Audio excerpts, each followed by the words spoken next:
Parker, agora me lembrei de você, aluno do Connors. Ele me disse que é brilhante, mas que é preguiçoso. Mas vou melhorar. Ser brilhante não é o suficiente, você tem que trabalhar. Já parou pra pensar na quantidade de pessoas realmente inteligentes que você conhece, mas que nunca conseguiu construir algo sólido na vida? Talvez você mesmo se identifique com esse cenário, você tem planos, metas, ambições, mas sempre tá deixando pra amanhã, sempre tá deixando pra fazer depois, como se magicamente depois você fosse ter mais disposição pra fazer isso. E pra se anestesiar um pouco dessa situação, você abre o Instagram, o TikTok, o YouTube e gasta horas vendo conteúdo inútil só pra não ter que pensar que você não tá fazendo o que você deveria fazer. Se você se encaixa no que eu falei agora, pode ficar tranquilo que tem solução e esse vídeo foi feito pra você. Você já reparou que é muito mais fácil fazer coisas pra outras pessoas do que pra você mesmo? Quando outra pessoa depende de mim, seja um cliente, seja um chefe, seja qualquer atividade que tenha um prazo, eu me torno outra pessoa. Eu faço, entrego, resolvo, perco a cabeça tentando ver como é que eu posso fazer isso mais rápido e eficientemente possível, mas quando a coisa é pra mim, o cenário é um pouco diferente. Quando não tem uma cobrança externa, parece que é muito mais difícil pra mim fazer as coisas na hora certa. Eu sou diretor criativo de uma empresa gigante que é a Berserk e eu tenho prazos, metas e responsabilidades. Se eu falho com isso, tudo desmorona. Agora, meus projetos pessoais, como esse canal do YouTube, por exemplo, as coisas são um pouco diferentes. Não tem uma cobrança externa, não tem um chefe que tá martelando na minha cabeça que eu tenho esses prazos. Às vezes até tem um inscrito ou outro, inclusive se inscreva no canal e me cobre de postar pelo menos um vídeo por semana. Por favor, me ajude. Mas tipo, se eu não posto um vídeo por semana, eu não vou ser demitido. Eu sou meu chefe aqui, tá ligado? A parada é diferente. Então, por não ter um chefe, o meu cérebro meio que entende que tá tudo bem falhar. O psicólogo Daniel Kahneman, ganhador do Nobel, explica isso com excelência. Nosso cérebro é avesso à perda, não movido por ganho, ou seja, reagimos muito mais à possibilidade de decepcionar alguém do que ao prazer de atingir uma meta pessoal. Então a lógica é simples, quando o compromisso é com outro, o risco é social. Quando o compromisso é com a gente, o cérebro pensa, ninguém vai notar se eu falhar. E vem cá, o problema é que a gente se acostuma tanto a se doar para os outros que a gente sempre nos coloca em segundo plano e acaba esquecendo dos nossos projetos. Isso pode ser o início de um ciclo muito perigoso. Agora, como se não bastasse isso, vem o nosso segundo vilão, o perfeccionismo.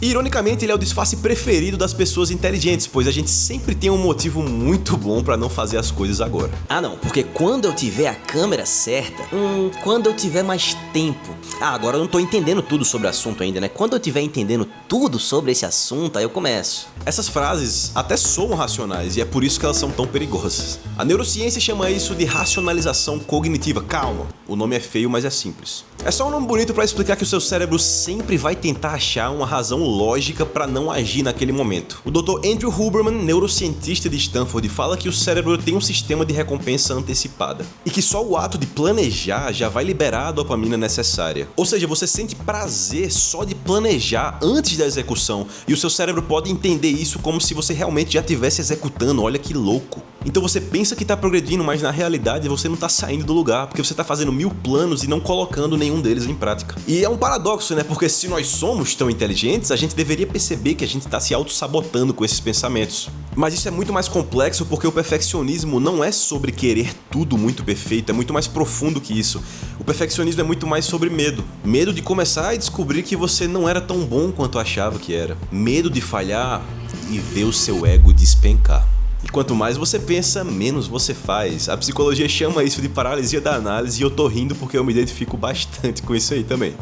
Você quer tanto prever o futuro que você esquece de viver no presente ali. E aí vem a pior parte de todas, que é a culpa. Você prometeu que ia começar aquilo e não começou, então por isso você se sente um merda. E aí tua mente começa a disparar aquele diálogo interno, pô, o que é que tem de errado comigo? Eu já fui uma pessoa produtiva, por que eu não consigo mais ser produtivo? Pô, será que eu dei sorte naquela oportunidade que eu tive ali e nunca mais eu vou conseguir fazer algo bom na minha vida? Todas essas perguntas, acredite se quiser, já foram feitas por pessoas que conquistaram coisas incríveis. Todo mundo tem um pouquinho de dúvida se só deu sorte ali em um momento da vida ou se realmente construiu algo sólido porque é uma pessoa foda.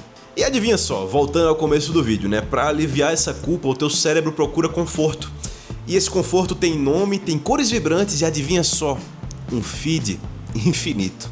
É como um ciclo de autossabotagem perfeitamente desenhado. Você sente culpa, busca um alívio rápido, depois se sente ainda mais improdutivo e aí depois se sente com a culpa ainda maior por não ter sido produtivo. A dopamina vira anestesia e quanto mais você a usa, menos ela funciona. O Dr. Robert Sapolsky, também de Stanford, explica que o cérebro humano não foi feito para lidar com tantos estímulos rápidos e visuais como a gente lida hoje em dia. Com certeza você já ouviu falar sobre isso, mas cada notificação é como se fosse uma micro-recompensa e o teu cérebro se vicia nisso com muita facilidade. Mas calma, tudo tem solução, você não tá quebrado, o seu cérebro só tá desconfigurado. E a boa notícia é que a neurociência já provou que o seu cérebro é plástico, ele consegue se moldar, ele consegue mudar. E a maneira mais fácil de reprogramar esse sistema são através de hábitos. Eu tenho certeza que você já ouviu falar de hábitos, você não aguenta mais ouvir falar de hábitos e você acha que tudo isso não passa de um papo de coach, mas nos dê uma chance. Se você se identificou com tudo que eu falei, por que não dar uma chance a uma possível solução? E sim, como todo bom papo de coach, tem um bom livro envolvido que no meu caso é esse aqui.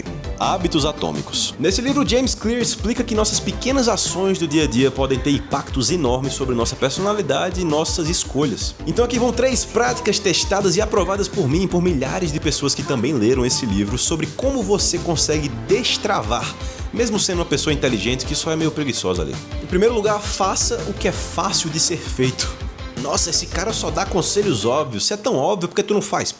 Eu, hein? Quando o cérebro vê alguma ação grande e complicada, ele logo pensa que aquilo é perigo. Seu cérebro tá afim de economizar energia, ele não tá muito afim de fazer coisas difíceis. Então por que não você pegar algo que é grande e difícil, lá ele, e quebrar em coisas menores? Se você quer voltar ou começar a ler, não pega pra ler um livro inteiro de uma vez, lê uma página, lê 2. E você pode achar que é banal ler 1 ou 2 páginas, mas todo progresso é válido, tá? Um pouco de progresso é melhor que progresso nenhum. E mais uma vez, parece papo de coach, mas é verdade. Quer criar conteúdo? Liga tua câmera por 2 minutos, começa a falar, meu irmão. Não necessariamente vai ficar bom, você não vai nascer bom naquilo, mas você vai se tornar bom através da execução. O objetivo aqui não é ser produtivo logo de cara, não é ser ultra produtivo logo de cara, é você criar o hábito de ter aquela atividade. Como o próprio Clear diz, você não sobe ao nível das suas metas, você cai ao nível dos seus sistemas. Então construa o sistema mais fácil possível para começar, que o hábito vai tomar conta do resto. Segunda dica, associe uma ação a uma identidade. É muito difícil você fazer algo quando você não acredita que você é o tipo de pessoa que faz aquela ação. Pegou aqui a complexidade? A motivação é muito fácil de morrer, né? Mas a identidade é algo que fica. A partir do momento que você se enxerga como uma pessoa que é saudável, fica muito mais fácil para você tomar as decisões de ir à academia ou de comer uma refeição saudável no lugar de pedir aquele hambúrguer no meio da semana.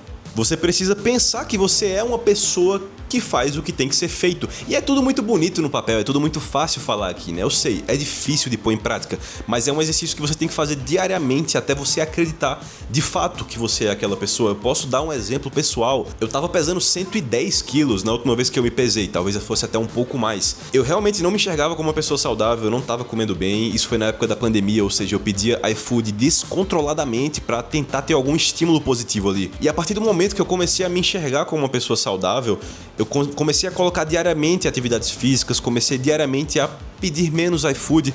Quando eu comecei a treinar, eu ainda pedi iFood, mas a partir do momento que você vai vendo um pouco de progresso na academia, você sente mais vontade de fazer aquilo. Inconscientemente, você toma decisões mais inteligentes para estar de acordo com a tua nova identidade.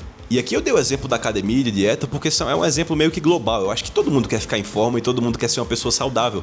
Mas você pode aplicar isso para a sua vida, para o seu trabalho, para as suas metas e seus objetivos. O seu cérebro, ele adora coerência, então ele vai querer agir da maneira que você pensa que você é. Exemplificando isso aqui com a criação de conteúdo, que é algo que eu falo muito sobre isso. Inclusive, seja muito bem-vindo ao meu canal. Aqui eu falo muito sobre criação de conteúdo e criatividade e disciplina no geral. Mas não coloque como uma meta postar 2, 3 vídeos por semana. Coloque sua meta central, virar um creator, virar um criador, um influenciador, como você quiser. Então tudo que você fizer tem que estar de acordo para atingir aquele objetivo. Então se para se tornar um criador você precisa fazer 2, 3, 4 vídeos por semana, beleza, você vai fazer isso, mas o seu foco aqui tem que ser acreditar e criar provas necessárias para você se identificar como um criador.